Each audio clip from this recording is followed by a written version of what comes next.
Thank you. Woman Jeka, welcome. I join you from the lands of the Boonwurrung peoples. My name is Melissa McDevitt-Weston and I am a Boonwurrung woman. I like to show my respect to my elders past and present, and also to the land and waters on which I live. The Boonwurrung people consists of 6 different clan groups, and I'd like to share that with you if that's all right. Bunwurrung Bullug is the area around Point Nepean and Cape Schanck. Mayan Bullug area around Mount Eliza and Mordialloc and Narre Warren. Naruk Willem area around Brighton, Mordialloc, Dandenong and Mount Eliza and Mount Martha. Yallock Bullug area around Bass River and Tooradin. Yallock Willem head of Port Phillip Bay as far as Werribee River and includes Williamstown, Sandwich and St Kilda, and Uringerra east of Tooradin and west of Wilson's Promontory. The Boonwurrung clans are also part of the Kulin Nations, and I would just like to say that I think that people would find it very beneficial if they were to know and understand the lands on which they work. So I'd like to think that people could, if they didn't know that, to find out that, because if you're engaging with Aboriginal community members, it's really important that you know that.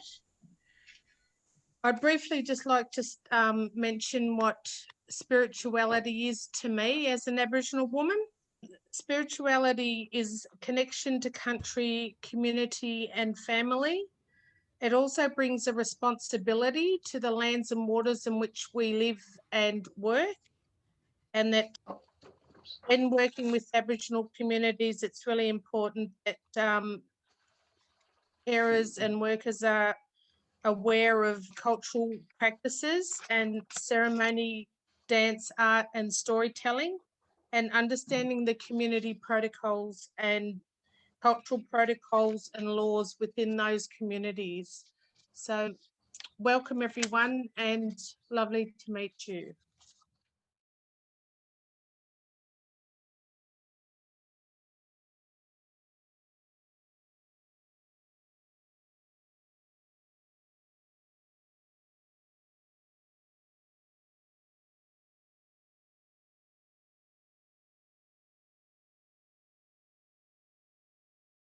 Thank you for that welcome, and how wonderful to have Melissa here. So I'm Ilsa, as you've heard, and I was just sort of looking around thinking, gee, it would be nice if we could hear all your backgrounds as well. Now, I won't get you to do that, but I'm sure there's just an incredible richness here in the virtual room. I'd also like to acknowledge the Wurundjeri people who are the traditional owners of the land where I am. I'm actually here in Melbourne. Meaningful Ageing Australia is a national organisation, so we have touch points with people all over Australia, and it's been actually one of the COVID silver linings, I guess, is being in these Zoom meetings and where people are saying the traditional owners of the land where they are, and there's just so many, it's such richness. I'm going to share a PowerPoint, but don't let that worry you. It's actually a fairly interactive session today. So important to know that it's not a test. There's no kind of right and wrong answers particularly, and you will get a lot more out of it if you dare to put yourself forward. So we'll be using the chat. So Meaningful Ageing Australia, you heard a little bit in the intro. We're a membership-based not-for-profit organisation, and our main focus is evidence-informed practical resources to help you with your work. Some of it is for frontline staff, and some things are more for leaders and managers or organisational systems. And we also do advocacy with government and other key agencies to try to help them widen their view of people, because we actually don't believe that people should be reduced to their symptoms or their physical challenges. We think that all of us are more than, I suppose, the sum of our parts, and that's where this word spirituality comes in. Now, it was such a great thing that Melissa, picked up on the topic, and she shared a perspective and gave us some key words about spirituality for Indigenous people. And this is where that sort of, there's not really a right wrong, is really important. I'd love you just to put into the chat the words that come to mind for you when you hear spirituality? You hear that word spirituality. We've got connection, awareness of self, values, connection, being at one with nature, a happy place in your mind that brings you peace, choice of individuality, inclusion, faith, holistic care, meditation, meaning, mindfulness, combining core beliefs, being part of nature and holistic care. So wonderful. You know so much about it already, and that is so encouraging. So spirituality is a very, very wide idea, and there's a lot of shared meaning with different groups and different cultures, but then there's also some differences even within groups and cultures, and you would know that in your own life when you think about people that may have similar values to you and maybe do things in a similar way around beliefs, traditions, practices. There could be some nuances that are actually quite different between you and those people that are close to you. And that's really exciting because there's an opportunity to really get to know people as individuals, but we don't want to forget that they're in a context. So you've picked up a whole lot that is absolutely a part of spirituality. And interestingly, you didn't bring in a lot of religious words. Now, religion is an expression of someone's spirituality. So it's not that the two ideas are completely separate, but back in the past, and some of you may have watched the video that was sent around with the registration, you would have seen that in the past it was assumed that it was all to do with religion, whereas now we understand with so many things shifting in our culture, our different cultures and our communities, that it's not enclosed within religion. But if someone does have a faith, then that is absolutely an expression of their spirituality. So it's more than religion or bigger than religion. This is a little graphic that we made a few years ago to try to help express some of the, I guess, that richness and also some of the complexity around spirituality. You can see we have spiritual in the middle of, and this is a person, if you like. So we've got the spiritual self right in the middle, and we've also got spiritual right on the outside, and that may sort of be a little bit confusing at first. The white dots are meant to also show that it permeates everything. So the point we're trying to make here is that our spirituality is very much about our inner world, but it is influenced by things that are in our context, in our relationships, in our traditions and our practices and our networks. And those things, our environment, all influences, what's inside us, and we are influencing as well. So it's a kind of interactive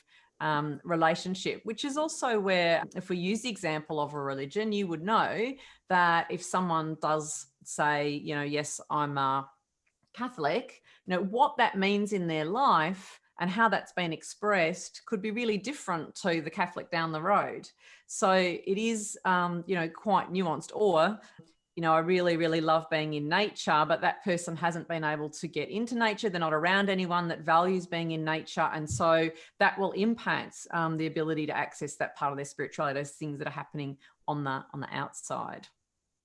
This is a more technical definition. Don't worry, there's a lot of kind of words there. So if this isn't for you, don't worry. I won't spend a long time on it, but some of you might be interested in some of the international research that has been going on now for 20 or 30 years. There's been a huge increase in research around spirituality and trying to understand how it functions in people's lives and what difference it might make, and the kinds of things we can do when we're in care and helping services and health services. So this is one definition that's come about, particularly through palliative care in the States, but then it was brought into an international conversation to really say, well, can we agree? Because this is part of, it's so kind of nuanced, and there's all this contextual sort of local differences to spirituality. Sometimes researchers get frustrated because we're not just agreeing on, well, what is it? And I don't know that we ever will agree because of its very nature. I don't know that we can ever kind of totally pin it down, because if we think we've pinned it down, it's a bit like saying we've pinned down love. Like in the end, you actually can't completely capture it. So here's this one from Bukowski and colleagues. Spirituality is the aspect of humanity that refers to the way individuals seek and express meaning and purpose, and the way they experience their connectedness to the moment, to self, to others, to nature, and to the significant or sacreds. And you would have noticed that Melissa talked about place, land, and, we could say sort of nature there, but maybe it's beyond that. So I wanted to try something practical with you now, and that is to have a little play around with one of the tools that we use, and it's called Connect To. So this picture is from when we were launching the kind of handbook that we put together. Connect To was first developed by Dr. Julie Fletcher as part of her PhD, and then we made an arrangement to work with what she had done to put it into a form and sort of get it expressed in a way that people like you and other people working in community and people in residential aged care would be able to use it to help older people express a bit more about some of this stuff, some of this spirituality stuff. Quite a lot of people, if you say, tell me about your spirituality, what they will say is, well, I'm not religious. And it kind of closes off the conversation. But just from the words that you put in the chat, I know that that there's such richness there, to be explored and supported. And so, what's a way in? Well, this tool Connect To is quite an interesting way to have a bit of an introductory conversation with someone. We'll finish at the end with some little practice around how you might use it in your work. I know many of you are in sort of quite varied roles, so it doesn't have to be something that you sit down and do with a person if that's not part of your role. But we find a lot of people working in aged care services in the community can bring the ideas from Connect To into their work, and so it improves a bit on some of the depth of the kind of relationships and the conversations that you're able to have, or just adding, a little bit of an extra support element into that experience that the older person's having with you, because you're tuning in, you're understanding, and you're recognizing some of these really important connections, which are part of spirituality. So let's have a little go. It would be super helpful if you had a pen and paper. It's, again, not a test. It's just a little activity for you to try, and we're going to draw some things on there. Again, it's not a drawing exercise, just some circles and some words. So to jot some things down and something for you to take away with you afterwards. So what we're going to do is we're going to draw some circles, but just so you can see, the first circle, it should be about the size of a 50-cent piece and in around the middle of the page, because you're going to add more around the outside in a moment, okay? So not too big, just big enough to write something in. And let's move forward. Okay, so there's the first circle, all right? And now you're going to draw some other circles around that first one. So it's like this. Okay. So you can see the bottom one, and there's the middle one. That bottom one sort of has a friend. Can you see that? Sort of there's one that's just slightly off the side, or kind of closer to one of them. And you'll see why in a moment. Don't worry if you haven't got it exactly right. That's just sort of give you the gist. All right. Now in that first circle that you drew, and I've just got my one circle here, that first circle, write the word self. Okay. Just write self in the middle circle. And now in one of the other circles, maybe the one sort of that's near the top, write the word self again. Now this can seem a little bit odd at first. Why are we, just writing the word self? What I'd like you to do is have a think about your connection with yourself. So this is those moments, if you ever have them, where you do check in and say, well, how am I doing? How am I traveling? Where am I at?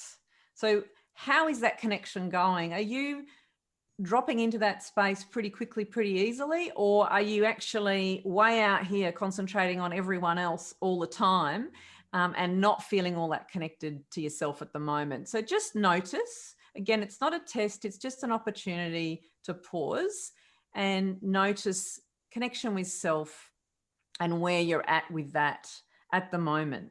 Now, you might like to draw a line, sort of showing the strength of the connection. You could do a dotted line or a really solid line or a squiggly line between self and self.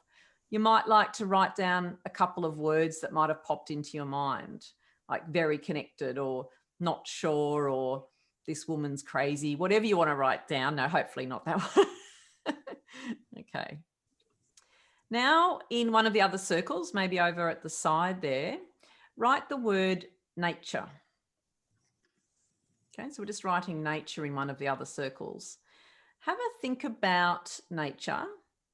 And is there something in nature that's really important for you?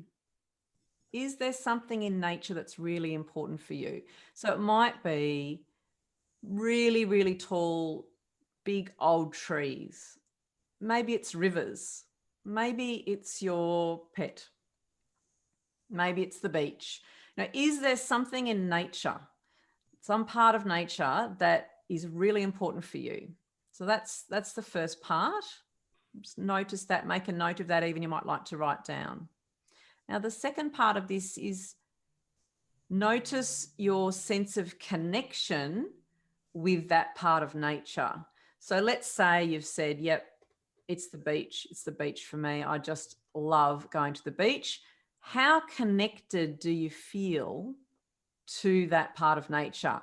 So how connected do you feel to, and if it was the beach, it'd be the beach or whatever it is that you've named. How connected do you feel? And again, yep, solid, really solid connection. You know, I go to the beach every weekend and spend hours down there.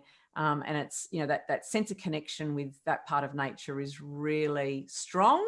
Or, oh my gosh, you know, I haven't been to the beach for 2 years and I just miss it so much. Or, you know, I haven't been lately and I miss it, you know, or I don't miss it. Just where's it at? Where's that connection at? Just notice.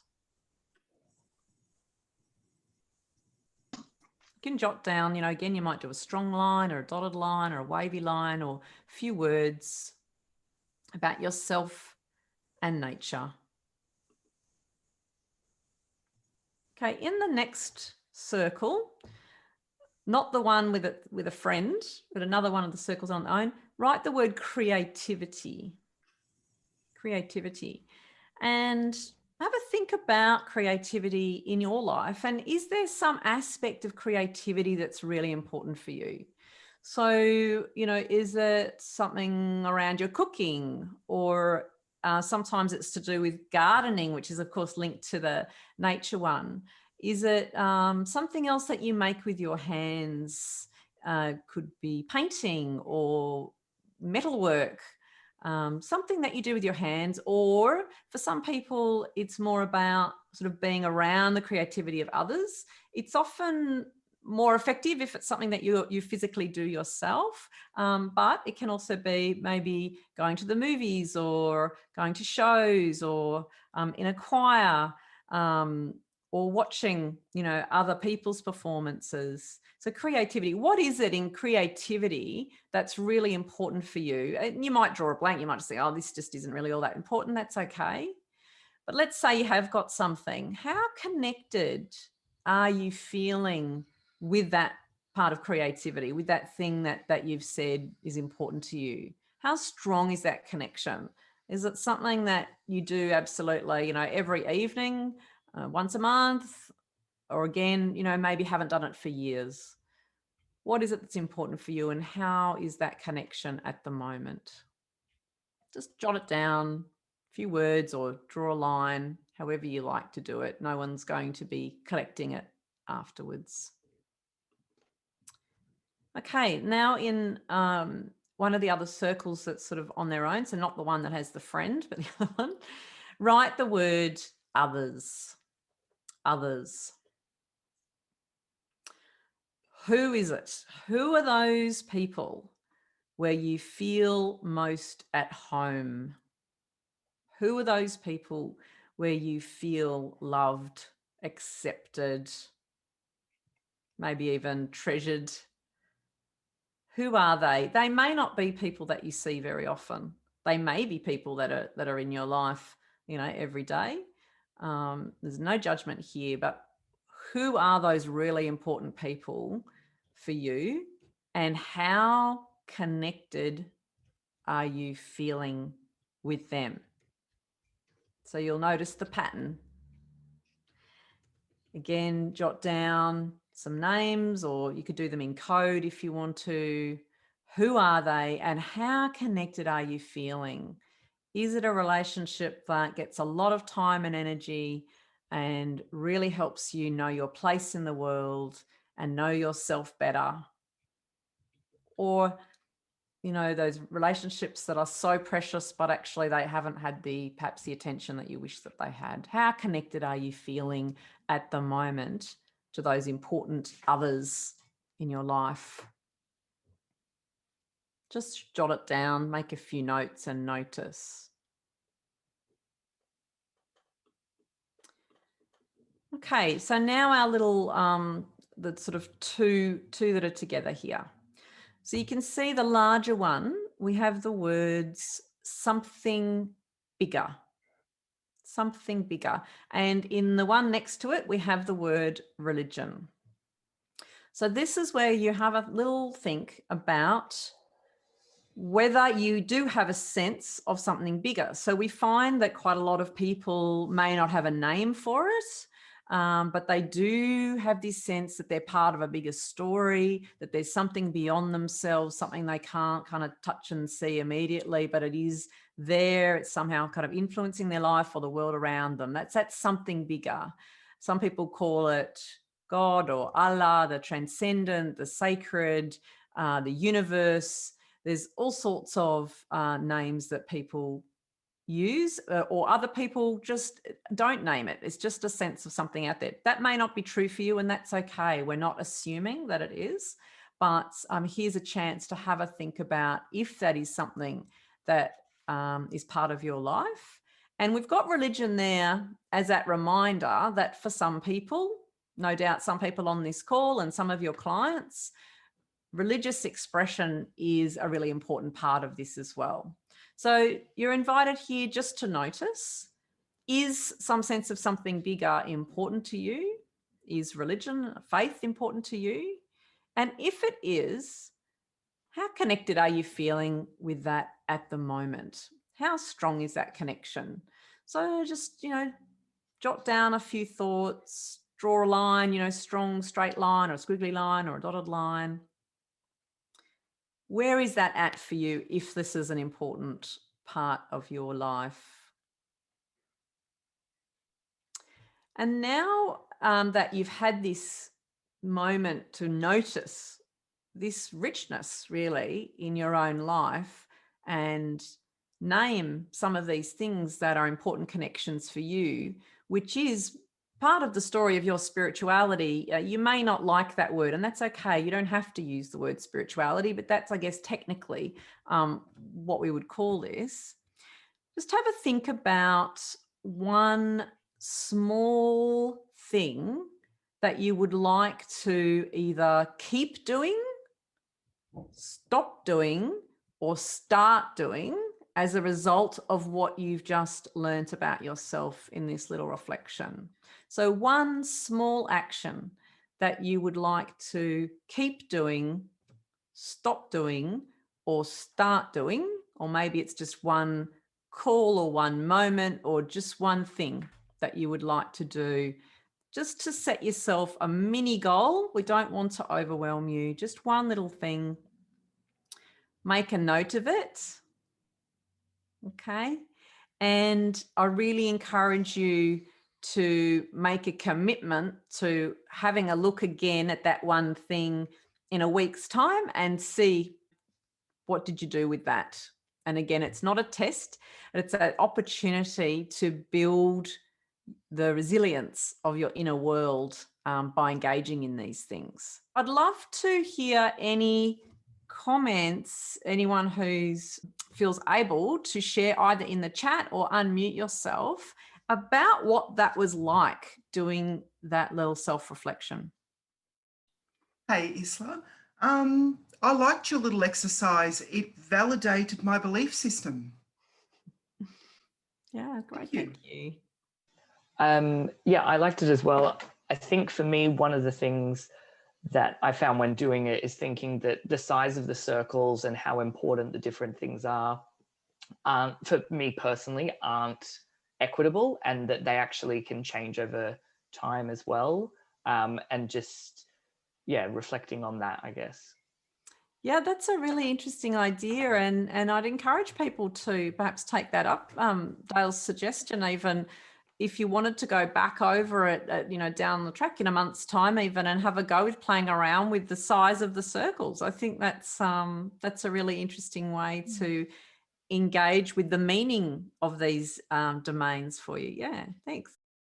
I'll just say, yeah, there was a momentary bit of discomfort when I thought of one of those circles at the moment, and so that was, yeah, actually, you know, it's good to be conscious, but as an exercise that, yeah, focusing the mind, but also just for some things like nature, for example, these two big strong lines straight away, you know, so having that sense.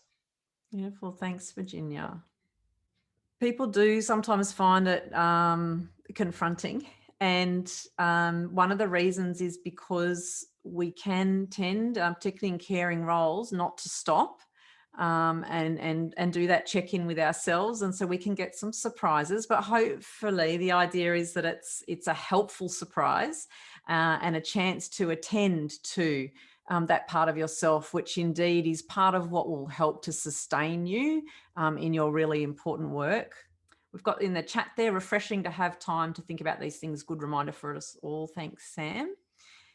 Okay, so let's have a little think about clients. How might, you know, I'll suggest something in a minute, but I wanted to hear from you first. There's so much wisdom in the room, and feel free to unmute or put something in the chat.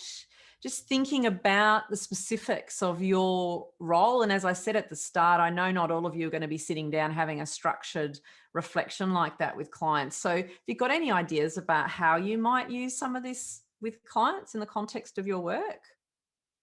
I think it can be used to really get to know people and understand who they are and what's important to them. And we know that that's kind of critical in terms of service delivery when we think about care planning, for example. You know, that's what we ultimately seek to do, to know the person, what their preferences are, what's important to them. So you don't necessarily need to sit and do this full exercise, but certainly there are elements in there that will help you to understand some of those things. Yes, thank you.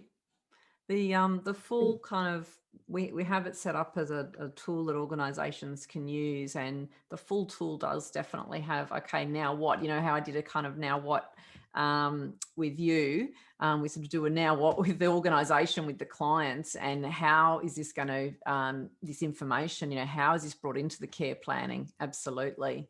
Really important. So Trish Brown says building rapport and be curious, and clients usually easily engage. Beautiful. Brenda McLean, using your model will be really good tool for our nurses doing goal-directed care plans.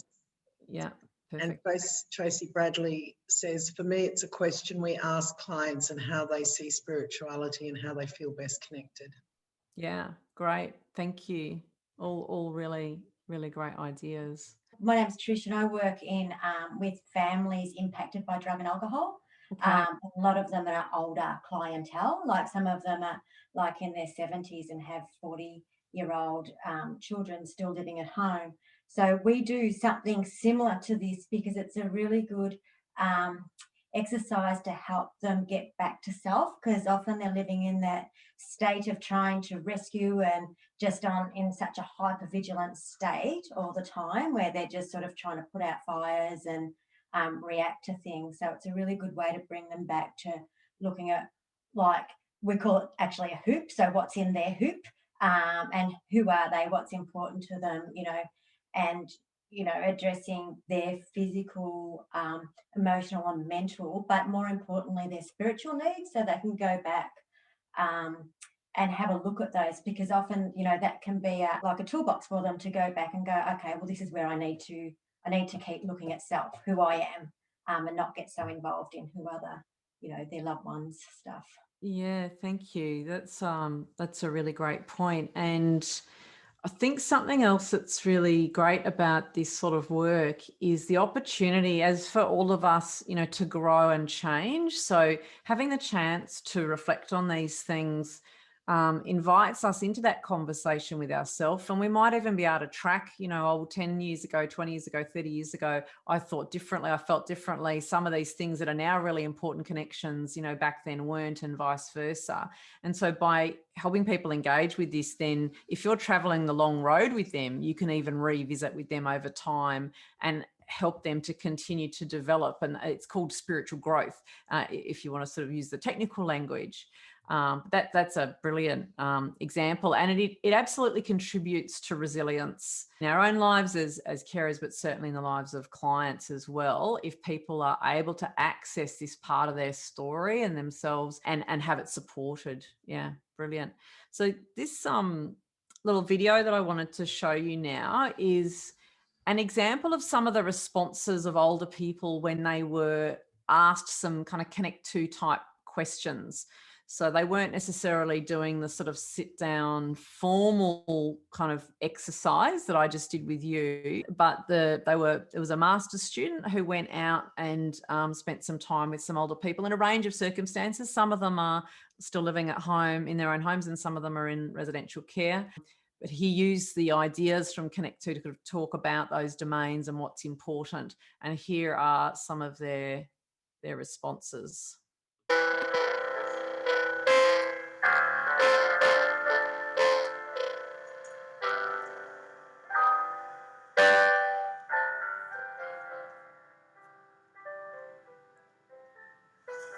I think we've got a pretty good life. Do you reckon, Jeff? You think we've got a pretty good life? Hey? We wouldn't swap anything, would we? I wouldn't swap you. My children are close to me. They always have been, and they always will be. That's all. There is nothing better than having your family around you. The water fountain was actually turned on jointly with Jeff's dad, who was in his 90s, and my mum, who was 90. And it represents the family. The different tiers of the water flowing into the dishes represent the great-grandparents, the grandparents, us, our children, and the fish represent the new generations.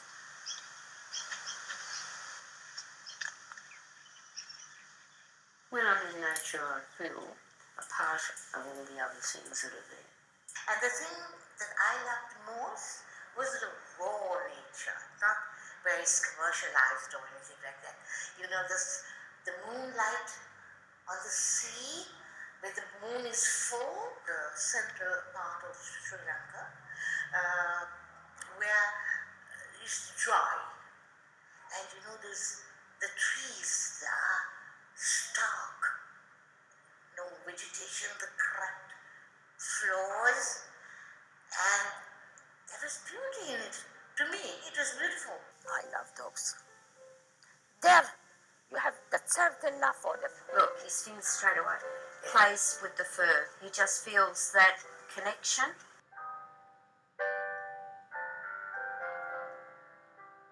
So I made a chair with a history.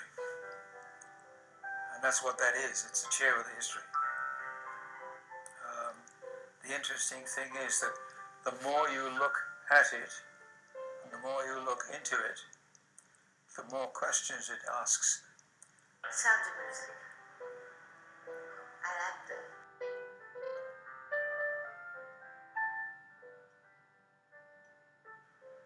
Humour. It's very, very easy to just consider. I've been able to work for probably almost 30 years. And that could be a extreme disadvantage, but you've got to concentrate on the things you can do, not the things you can't do. I'm happy. I'm contented from inside. I've been relaxed from inside. That's all I can ask for.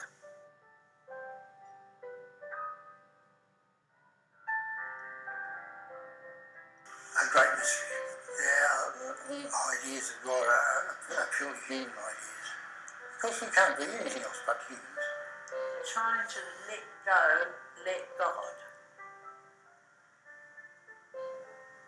Let go, let God. You know, one person that I am, that I try to work out things and so forth for myself, that you've got to, at times, let God unfold the way for you. A thing called panentheism, which is seeing God in all things and all things in God. And that means the sanctity of all living things. I think the other things that keep me going is a movement outwards to things like the multiverse, which is multiple universes extending forever and ever. Amen. And they don't cease. It's not just one universe, I believe. I think it's the extended universe, if you like to call it that. But it's like a third person, that the person is there. So that's why I'm never lonely. You know? And I mean, he has a sense of humor. I strongly look at me. He must be a sense of humor. And it's so understanding because I realize that I can be a dope. It is lovely. I want others to know that.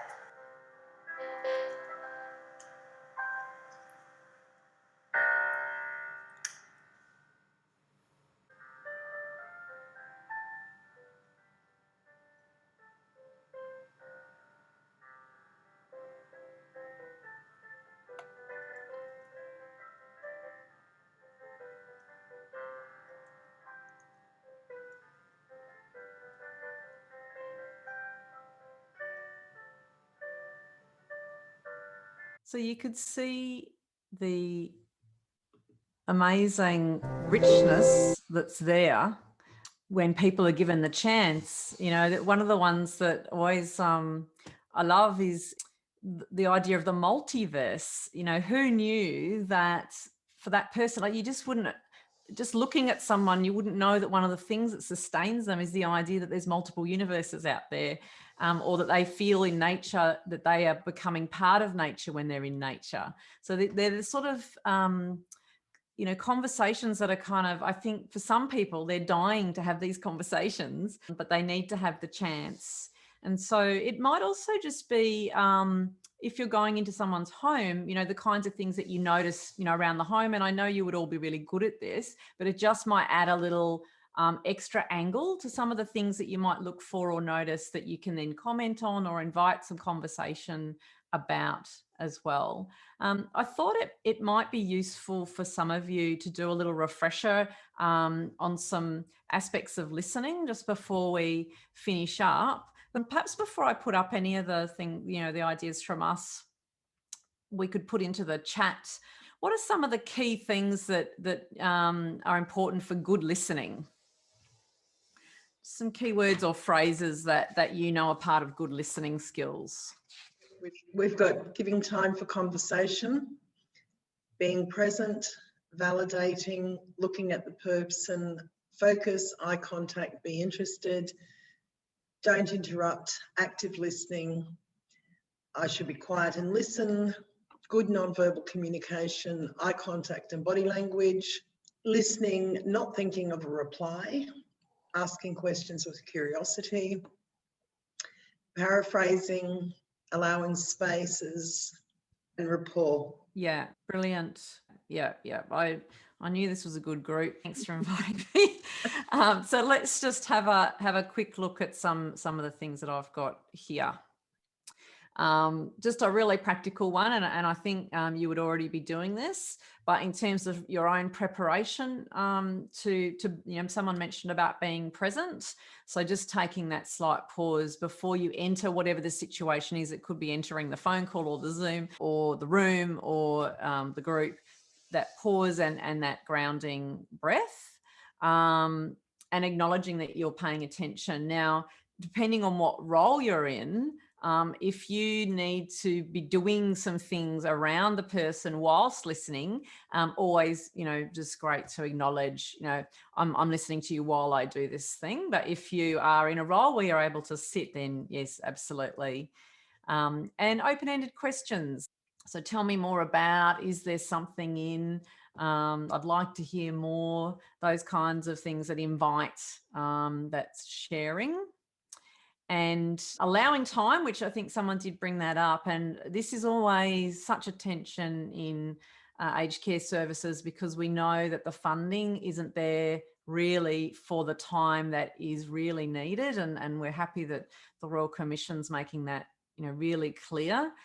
So, we do encourage, take time if you can, if it's possible. And if you can't, just acknowledging that, this is really important. I'm really sorry, I'm going to have to go now. I've got another appointment, but thanks for talking. Now, this one's not so much about listening skills, but just something that, again, just by way of refresher, I think there's people with a lot of experience here, so you'd be all over this. But for anyone who's a bit newer on the scene, if you do have a bit of a deeper conversation, it can bring up some things that can be upsetting for people. And it doesn't mean that we shouldn't have the conversation. Sometimes people need the chance to actually mourn the things that need to be mourned. But if you're not the one to then take that conversation forward, who is it? So making sure you've got that in your pocket, ready to really actively connect them with someone else for support. And kind of circling right back to, I guess, this whole self-reflection is about that self-care and looking after yourself. I guess we all kind of know a lot about self-care, but it can be hard to bring it in as a regular practice. And I encourage you to value the discipline of, doing these little reflections or whatever it is that helps to sustain you, helps you stay patient, be in a place of being able to enjoy your work, being able to rise to the challenges. That resilience within you is something that needs attention, as well, to be able to continuously be available for the work.